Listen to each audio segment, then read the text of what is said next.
I'm Greg Hunter. Welcome to USAWatchdog.com. With us, my favorite reoccurring guest. He's the writer of this book, The Company of Shadows, from the Company of Shadows, Kevin Shipp. It's written a few years ago, but it could have been written this week. It's all about the deep state, the shadow government, and all the evil in the background going on. Of course, I've already kind of tipped you off to who this is. Kevin Shipp. Kevin Shipp, we'll talk about what you're doing and your brand new website, kevinshipp.com, at the end of the show. But Kevin Shipp, thank you for joining us today on USAWatchdog.com. Greg, my friend, good to be with you. It's good for you to be, I don't even consider you a competitor, but you are now, but that's okay. Wow, I mean, you're a Patriot competitor, which is, to me, that's not a competitor. So but you got your brand new website. You're light years ahead of me, brother. No, you got lots of content going on, and I have you on because of your analysis and your experience and your brain. You're a former CIA officer, a whistleblower. You put your neck on the line and were punished severely by the shadow government for blowing a whistle you were trying to save the lives of your fellow CIA officers because of a data flaw, breach, whatever. Anyway, I digress. Let's talk about this Black Lives Matter, which they don't, unless you can make hay with Whitey. But let's talk about this whole Antifa, Black Lives Matter, and this push towards what a Marxist cultural revolution, basically. Isn't that what we have? We have a Marxist cultural revolution and the violence that goes with us. And you told me in the pre-interview the violence, my friend, is not going to go away. Well, yes, and I think people need to understand that this violence that we're seeing in the street is going to increase leading up to November. We're seeing Black Lives Matter mob thugs attack people just because they're white. One guy got kicked in the head, knocked down, kicked in the head, and the guy said, "Black Lives Matter, blankety, blankety, blank." The riots, the looting is going to get worse leading up to November. And let me say this, Greg, and we talked about this. Black Lives Matter is not a civil rights movement at all. We've done programs on this. People need to understand that Black Lives Matter is connected directly to the Nation of Islam, which teaches, Louis Farrakhan teaches, that white people are devils, inferior to black people, and should be eliminated, as should be the Jews. Black Lives Matter is directly connected to the Nation of Islam, and both of Black Lives Matter's leaders have come out and said, we are Marxist, and we train our people in Marxism. Those two things, they are targeting right now white Americans. White Americans to Black Lives Matter is the enemy. It is, they are burning things, they are looting, they are breaking in, they are attacking people.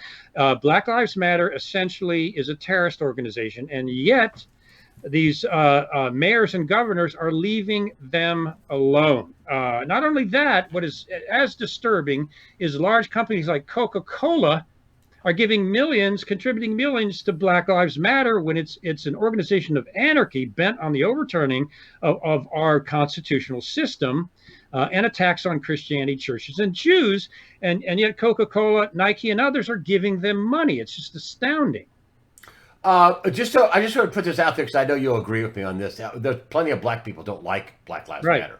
A lot of them are laughing at it, going, I've seen pictures where Black Lives Matter, and the whole thing is white people. Yeah. I mean, and by the way, that's a really important point because you see especially a lot of white females out in front of these Black Lives Matter protests.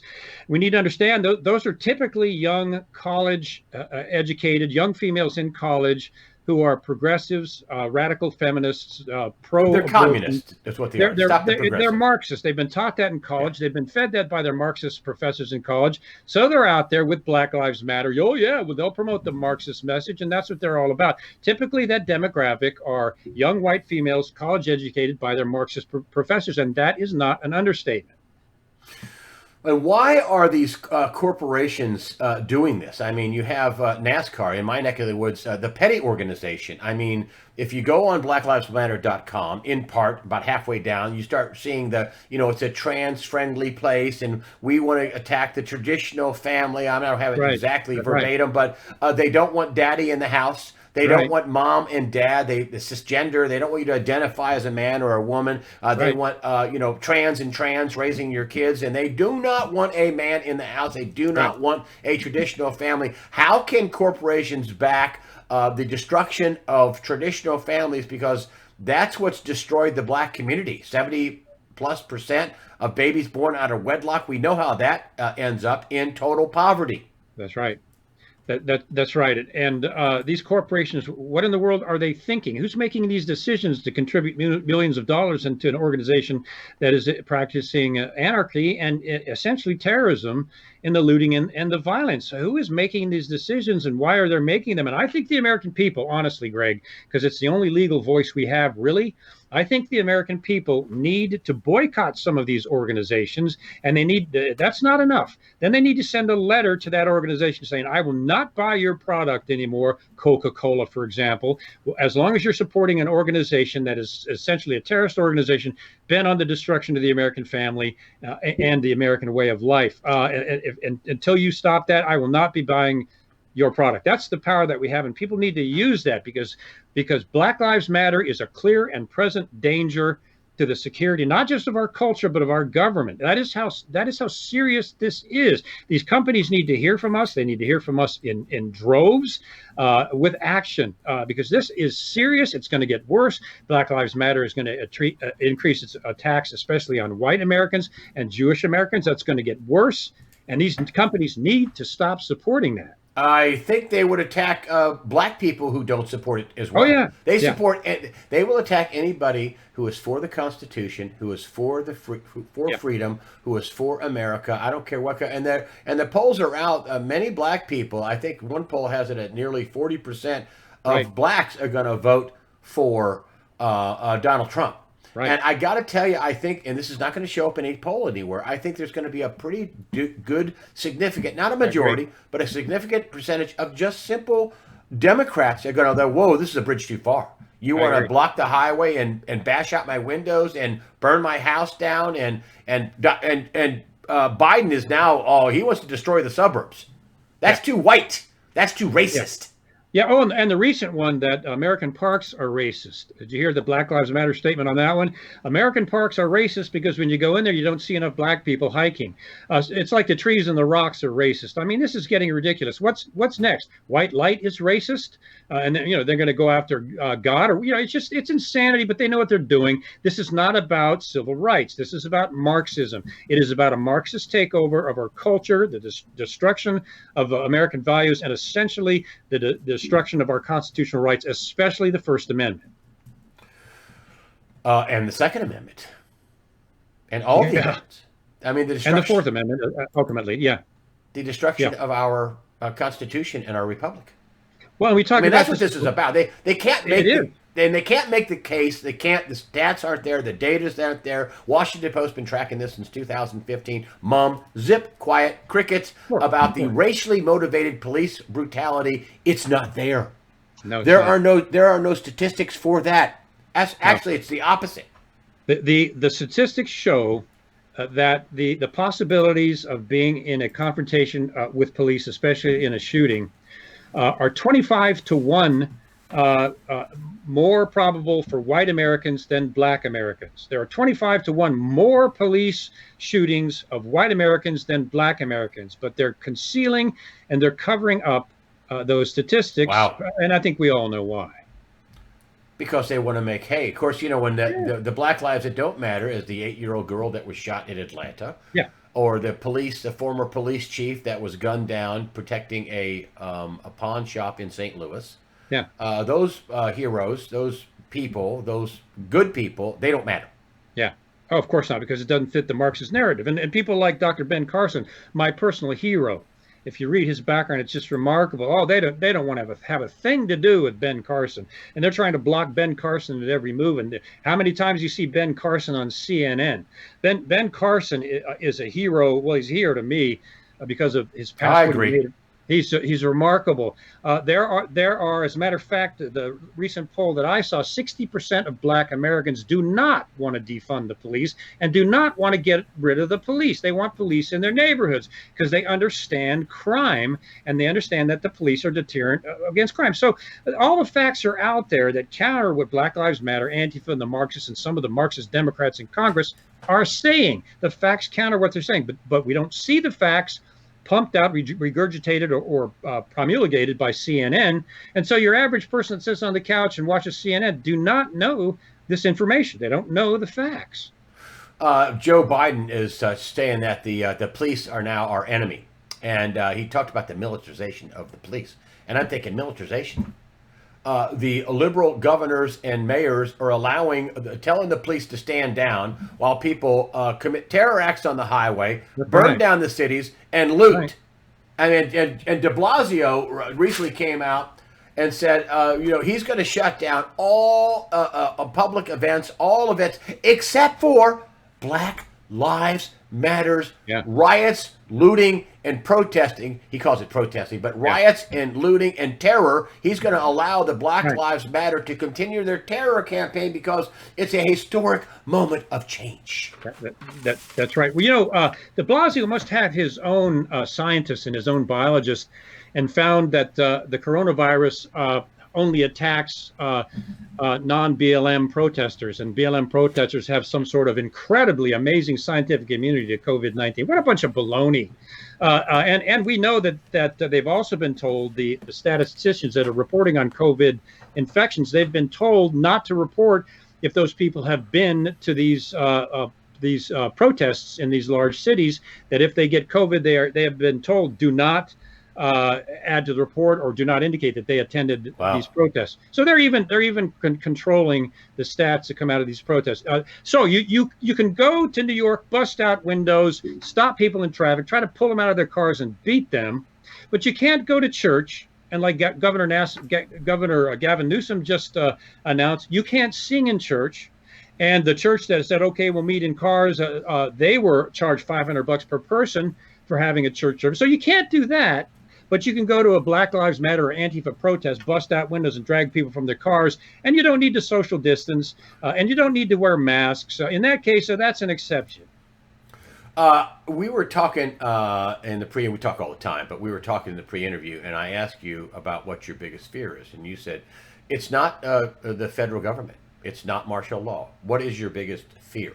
My biggest fear is not martial law. My biggest fear is not the Fed sending out SWAT teams against Americans, even Americans with guns. My biggest fear is the mob will continue its violence. Black Lives Matter will continue its violence. Mark my words. There's going to be more attacks. There's going to be more looting. There's going to be more robberies starting to move into the suburbs. Even out in the farm areas, people will not be safe. This sort of Marxist, racist, even connected to Islamic violence will continue. They see this as their moment. And they're abusing the George Floyd incident as their perfect storm, their moment. That, along with COVID-19, this has been pre-planned for some time. They were just waiting for the right fuse to light the dynamite stick, and this is their fuse. So the violence is going to increase against people. And I advise people on my show too, just prepare yourself, because there's going to be greater civil unrest leading up to November. It's going to get bad. And people need to understand that. And I think they need to protect themselves and their families when they're out in public, and just kind of keep their guard up. But it's going to be the mob. It's not going to be the government. It's going to be this mob rule. And what I consider these terrorist organizations like Black Lives Matter, Antifa, and others that are going to be the real threat to Americans and to our personal safety. And as I said, this is a clear and present danger to Americans, to our personal safety, and even to our system of government. I mean, I'm hearing now that, Joe Biden can win. I think that's a total lie. They can only win if they cheat like crazy. And I don't know if they can even win, because I don't know. What do you think about this? Do you think there's going to be a segment of Democrats going to go, whoa, bridge too far? No. I'm not going to tell anybody. I'm not going to say this in a poll. But I'm not voting for this. Do you think Democrats might vote for, 25%, while he was doing these before the lockdown, 25% of the people in the audience were Democrats? Yes, I do. Remember, Reagan Democrats converted over to Reagan's message, and there are some good thinking Democrats out there that want no part of this Marxist movement. And they know Joe Biden is slowly, apparently, falling into dementia. They know that. Now the Democratic Party no longer represents their values, because it's no longer the party of JFK. It's over. It's a progressive movement that is now an umbrella for every reprobate group that's out there that needs a place to go. And a lot of good Democratic people in the United States, they see that. My goodness, it's clear as a bell to all of us. And yes, I think there is going to be that. A lot of these Democrats are not Trump fans. They don't like Trump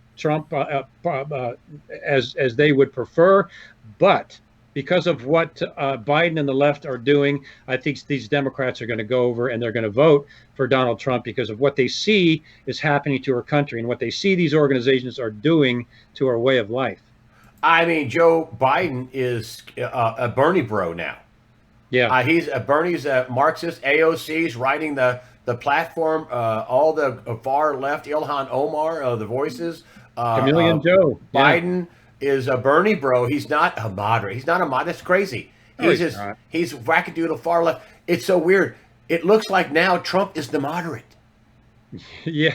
I mean, isn't that? Don't you think? Is that true? What do you think about Trump being the moderate now? I think you're right. These people and Biden is a chameleon. Biden is being handled, in my opinion, by the DNC. He's being handled, and that's why we can be sure that both Barack Obama and Hillary Clinton are having a hand in Biden's choice of who the vice presidential candidate is going to be. Ever since Hillary Clinton lost in 2016. Both Hillary Clinton and her global connections and Barack Obama, ever since they lost the day after Trump won in 2016, Clinton and Obama began planning on how they were going to unseat him and who the candidate was going to be in 2020. So you can be sure that they will be behind whoever is chosen to be the vice presidential candidate with Joe Biden, because they know Biden is in steep decline. There's no question about that. He has a long history of being dishonest. He lied about his college education to the extreme. He's been busted for all these lies throughout his career. And people know that the man is basically a liar and a chameleon. And the Democrats know that it's, if a commentator after journalist is seeing that Biden apparently is, it's almost cruel for the DNC to keep this going. That Biden is in a state of mental decline, and it looks like in the early stages of Alzheimer's. They know that. That's why they got to keep Joe in the basement, keep him away from debates, especially with Trump, until they roll out this new vice presidential choice. Yeah, but then people don't listen. I'm not an expert in politics, but I do know this, and I've heard experts say this all the time. People don't vote for the vice presidential candidate. People who voted for Trump did not really vote for Pence. He was just along for the ride. I like Pence. He's fine. I'm not criticizing him. But I don't care who they have. They're not going to vote for the vice presidential candidate. They're going to vote for Biden, or they're not. They're going to die on the Biden hill, right? Yeah, you're right. People look, and people make their decisions. We all do, unless we are careful. People make their 60% of their decisions based on emotion. And they're going to look at who's going to be president, the new leader, who's going to lead the country. And you're right, they're going to be looking at Biden, number one. And I think that's one of the reasons a lot of Democrats are leaving the party and going over to vote otherwise in November. And you think, wait, that's not just my. I just want to get in here with you. I'm sorry to interrupt you. Sure. But that's just not my, because I've said this on my weekly news wrap. I've been saying this, and it's not going to show up in a poll. I mean, listen, come on. You just had this CHOP thing. You had 8,000 predominantly Democrats in a CHOP zone up in Seattle, where they were getting their doors kicked in, their wives raped, forced to pay, robbed at gunpoint, murders. I mean, how are you going to be able to, after that, how are you going to be a Democrat and vote for some more of that? If you're a thinking person, and there's a lot of good intellectual Democrats and Democrats from every walk of life, white collar, blue collar, from every walk of life that are out there, they're good people. When they see these things happening, these people that Democrats that are good people, they're going to say, no, I cannot support that. I can't support these riots. I can't support what Biden has now gotten behind. I can't support the attack on our way of life and our form of government and our Constitution. I just can't do that. And those Democrats are going to vote, for some of them, for the first time, for the other party. And it's because of this. It's because of what they're seeing, what we're all seeing. Do we want the kind of thing that happened in CHOP and the kind of thing we've been seeing happen in New York and Seattle? Do we want that to happen in our country after Joe Biden is elected and starts promoting and tolerating and accepting that sort of thing? I think even Democrats are, no, we do not. And you think that's your analysis. You think there are going to be, based on the facts, on the 25% of people, I think that scared the hell out of the Democrats. 25% of the people showing up before pre-COVID for his rallies. That's the number I got, 25%. I just think that, come on, the Democrats aren't that stupid.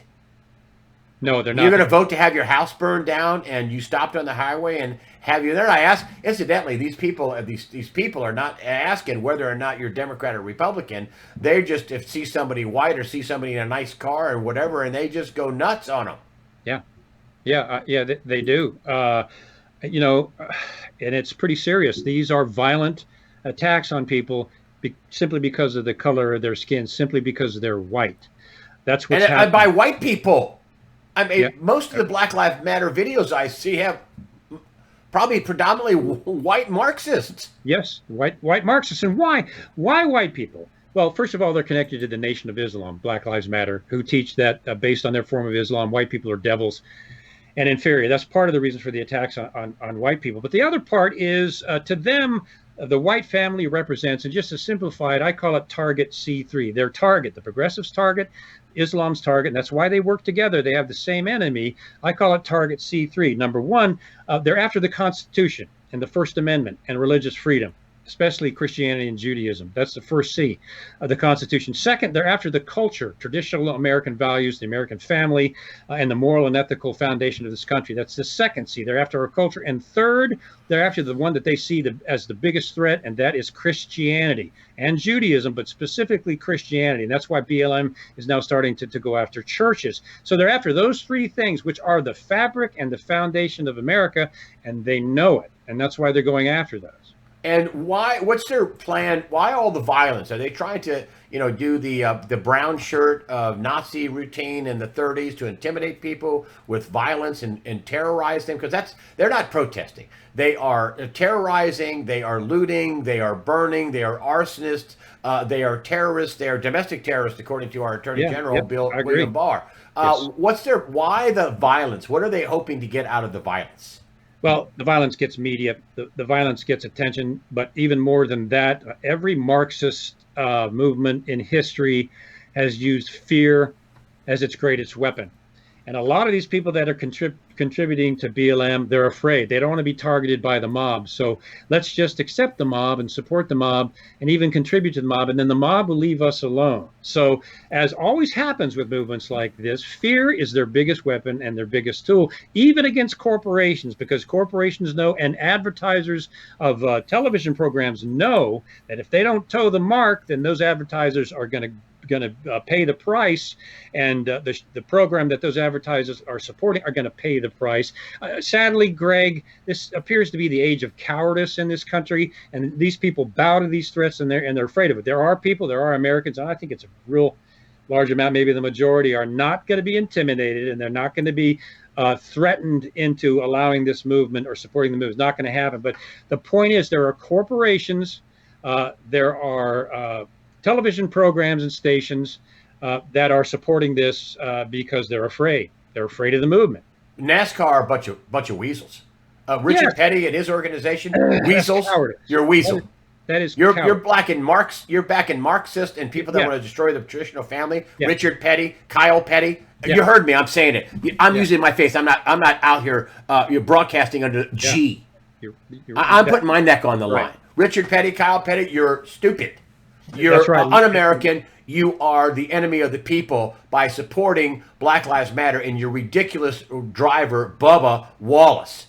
You're absolutely right, Greg. And there's no excuse for them doing that whatsoever. And let me give you some kudos here. And I know we didn't talk about this, but when you come out and you report these things, you come out and you use your full name and who you are. You don't use W or some other acronym and publish secret messages without revealing your identity, which is a pet peeve of mine. If you're a source and you're not willing to say who you are and what your background is, then you don't have any credibility. So kudos to you, because you come out in your full name and you speak the truth. And honestly, that is why I come on your show. It's because of that.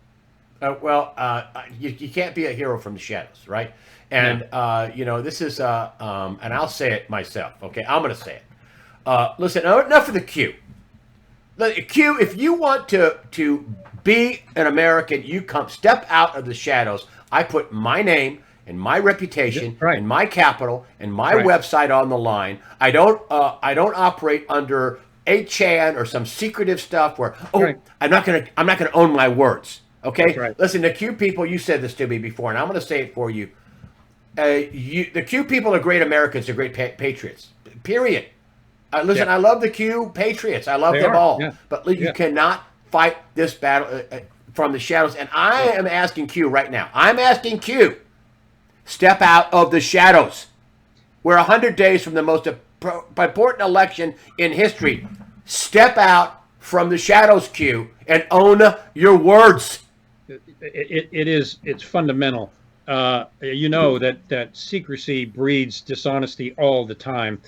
And in any organization, all down through history that functions by secrecy and hides in the shadows, is either cowardly or not credible, or worse. The Q people, I have them at my conventions. They're wonderful people, patriotic, God-fearing people. But I do not support Q, the person or persons, because Q hides in the shadows. Q's been wrong a couple times about Kelly and Madison, others who turned out to be the opposite of what Q said, and that kind of bothers me. So the Q movement is awesome. It's fantastic, but I agree with you. Q, if you're legitimate, come out of the shadows and talk publicly. And I'll tell you what, you'll get more Americans behind you than ever before. Well, Hiding in the especially shadows now. on H-band. I understand the secrecy in the beginning. I understand you didn't want to be derailed. I understand that we're 100 days, a little more than 100 days from the most important pivotal election that may choose the whether we are a democracy or whether we're a totalitarian one-party communist state. I mean, that's how bad it is. Yeah, and what Q is doing and the Q posts are doing is they're giving people hope about what is really coming, that justice is going to be done, and a lot of good Americans out there want hope, because there's some criminals out there that need to be arrested, indicted, arrested, charged, and put in jail. But it's the secrecy of Q, and Q has been wrong on a couple very major things. And you know me, I'm a fact person, and I'm Yeah. also a person. I'm also a person that does not like anonymous sources, because a lot of times anonymous sources are false sources, or they're not sources at all.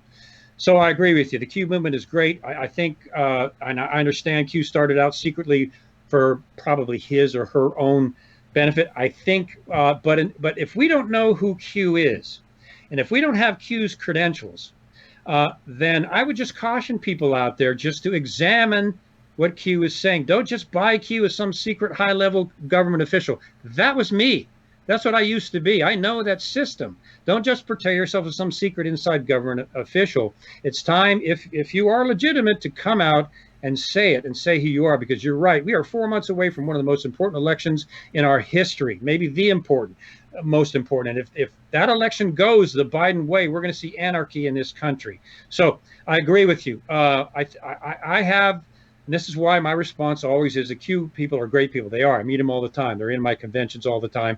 They're good, patriotic, God-fearing Americans. But what do you think about Q? Well, I can't endorse Q because Q is not revealing who he or they are. They're not coming out in public, and they're doing the secret stuff on 8chan. And I have learned that whenever something is done in secrecy, it's suspect. That's just my background from counterintelligence. It's just so that part of it bothers me. Listen, I understand that Q is educating people, but people need to step up, and I understand that the Q community, everybody needs to be educated and get out there, and that's what the one thing I want people to understand is that you all have to do your part, and it's going to include getting out there no matter what, and voting, even if you have to walk by Antifa and Black Lives Matter threatening you. Yeah. I mean, people are going to have to step up. You're going to have to step out there and speak up and fight for this country. Yeah. And you can't do it from the shadows. No, that's exactly right. And when you step out, and especially when you're in the voter lines, research the laws in your state, the criminal laws in your state, to know what you can and cannot do. If someone tries to drag you out of your car or stands in front of your car and tries to stop you, research the laws in your state and know legally what your rights are when you're assaulted like that, because that's very important, because some of these protesters out there are trying to set up people by standing behind their cars, and when they back up, they hit the car and act like they've been hit, trying to trap them. So know the laws in your state, especially in regards to self-defense. Is pepper spray, a capsicum pepper spray, legal in your state? Find out if it is, and if not, and how much. Find out in terms of self-defense what you can do legally, because you are going to be heckled, and in many cases, some of you are going to be assaulted. So know how to defend yourself and know what the laws are. I want to talk about John Solomon. He's been back and forth like a tennis ball, up and down, back and forth across the net. We're going to have indictments. We're not. We're going to have them. We're not. We're going to have them. We're not. Now I'm hearing we're going to have indictments. But Senator Grassley has been telling John Durham, the prosecutor, I hopefully didn't turn out like a Huber, the prosecutor who did nothing and closed his investigation in Hillary Clinton. He's telling, Grassley's telling John Durham, hey, come on, let's do it. You have William Barr, who's making comments that we're going to have something by the summer. And then I hear maybe not till after the election. What's going on? Are we going to get, I mean, you worked in this deep state system. They weaponized it. You've said this in the past. Are we going to get indictments? I was also an investigator, and I know about intelligence and criminal investigations, and I taught criminal investigation in college, in 2 colleges. In terms of what Grassley is doing is correct. It's like, look, we underwent the Huber farce, and what the government will do many times, the deep state will do many times. Well, we're doing an investigation on this, so stand by, and we can't say anything, or you're not going to see or hear anything because we're doing an investigation. That was the Huber excuse. And factually, Huber did nothing. It was a ruse. Now we got John Durham, who I don't think is a Huber. Listen, a lot of this evidence is already out there. But I have to say this in terms of indictments. John Solomon has gone back and forth. John Solomon said there's not going to be many, if any, indictments, and now he's saying there's going to be indictments based on his sources. Well, you know what I think about unnamed sources. But I can tell you this as a former investigator. John Durham, especially with a classified investigation of this nature, John Durham is not going to tell anyone what he's doing outside of his team, which are all bound by their clearances and the investigation itself. So anybody that says they know what Durham is doing is flat out wrong and basically spinning yarns for journalism, quote unquote. So we don't know who's going to be indicted with the Durham investigation now. They said it was going to be this summer. Let me tell you something, Greg. If they say, well, we're not finished yet, we'll have to bump it after election, that is not a good sign. The evidence is there regarding the criminality and the Russia collusion hoax. It is flat out right in everybody's face. The evidence is there clearly about what Hillary Clinton did with destruction of evidence, a violation of Title 18 espionage laws. The evidence is already there. So wait until after the elections. If that happens, that is a red flag. Well, they just had the Supreme Court case where they kicked it down back to the lower courts, stopped Congress from getting his tax records, but they still not sure that every local prosecutor can sue the president.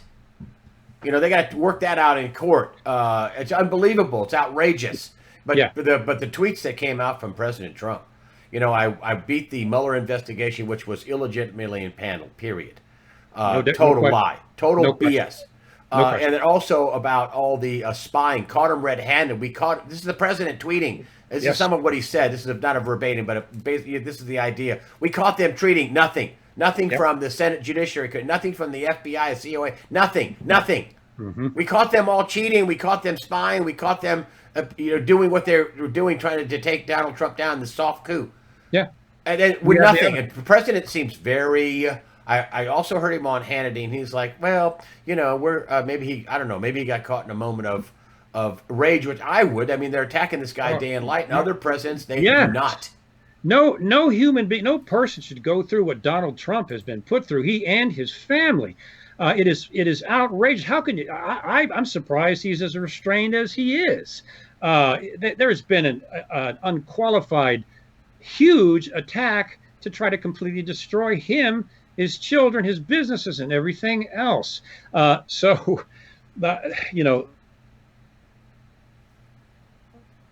Tremendous of patience. Stand by, Greg. Looks like we've got a connection issue. No, we're good. Okay, we're back. We had a brief connection issue. So the evidence is there. That's what Trump knows, and I'm not surprised at all that he's getting frustrated.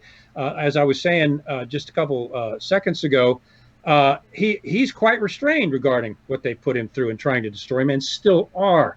So they tried to remove him from the White House. Yeah, they tried to remove him from the presidency. That's what they tried to do. That's exactly, And they precisely, made it up. exactly what happened. Okay, Yeah. so I want to end with this. Okay, so give us some, call it a positive news, hopium, whatever. How do we win, and can we win? Can we win? How do we win? The positive hope is this: is the majority of Americans don't concur, are shocked by, and disagree with this current Marxist movement, and are concerned by this current Marxist movement. Majority of good Americans are against that. In terms of the attempt to racially divide the United States, there are churches full of Black Americans and white Americans worshiping together. There are communities of Black Americans and white Americans working together. They're not going to buy this.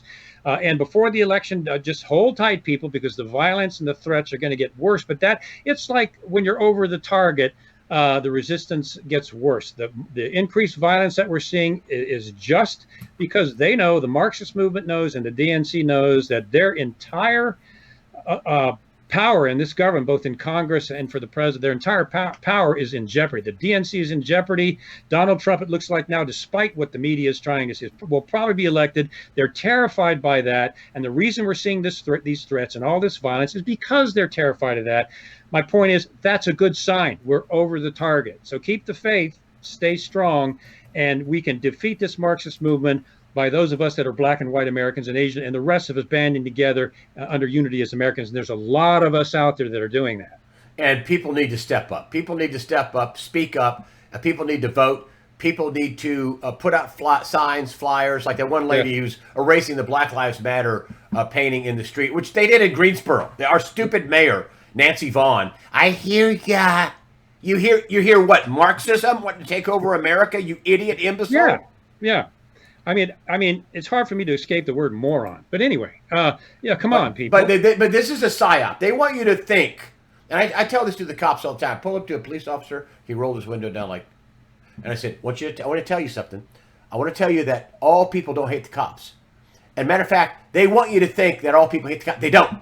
Yeah. Would you agree with that? That this is a psyop, that they are the minority, and they are not 45, 55. They are like, 25, 75. It is a psyop. The majority of Americans support the police.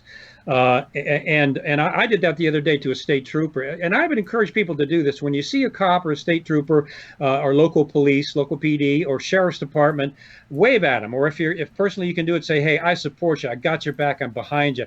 Because a lot of police are leaving and retiring in droves. And what that does is that creates a vacuum for less skilled people to jump in and take their place and become police when they're not as qualified as the police we have now. That's what will happen. So support your sheriff, your local police departments and law enforcement, and tell them that. But I can tell you the majority of Americans support the police. You can ask anybody that you know on the street, and even the polls show 60% of Black Americans do not want to defund the police. They support the police and they want the police there. I want to talk about your website. You got a brand new website. We've been talking about this. KevinShipp.com. So for the love of freedom. So it's going to be KevinShipp.com, and you do this for the love of freedom. Right. So you got a new website, which is you can even put even more great content. You always had good content, but now you can really ramp it up. Tell me about KevinShipp.com. Well, all of the information for the love of freedom.net as of this Monday. We've been working on this thing for several months. As of this Monday, for the love of freedom.net, everything is going to be directed to KevinShipp.com. It's a miracle that we even got that name. There's a buddy in the UK with the same name, but anyway, and Greg, I tell you, just a shout out to you, how much you've helped me. You're kind of like my journalistic mentor. But KevinShipp.com, Monday, it looks like we're going to finalize it. It's going to come out. Then my posting, the Shipp Daily Brief, is going to be on there. The link to my Patreon channel, patreon.com/Kevin_Shipp.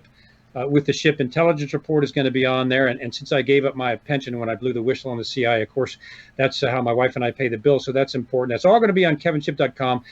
There's going to be a lot of pro bono information that I put out there, as I've been doing for 8 years, warning Americans, keeping Americans apprised, encouraging people, and even some humor on there. So we're excited. There's a lot of work for us to do with that. But Monday, it's going to be pretty fun. Yeah, you also have a big Twitter presence. I mean, I've got 30,000. Of course, I've probably been shadow banned, but I've got 30,000 Twitter followers about in the last 11 years.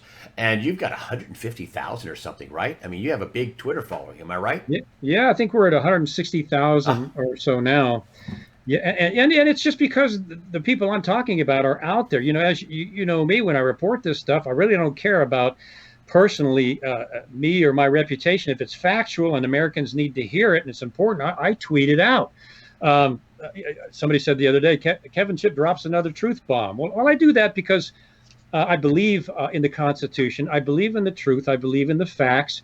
And I love this country, and I put information out there that others maybe don't want to take the risk to do. And because of that, I have 160,000 followers. We get more every day because these good people are out there and they're just looking for somebody to give them the facts without being manipulated by advertisers or anything else. And that's why it's growing. It's not because of me. It's because of the people out there. They're looking for this information.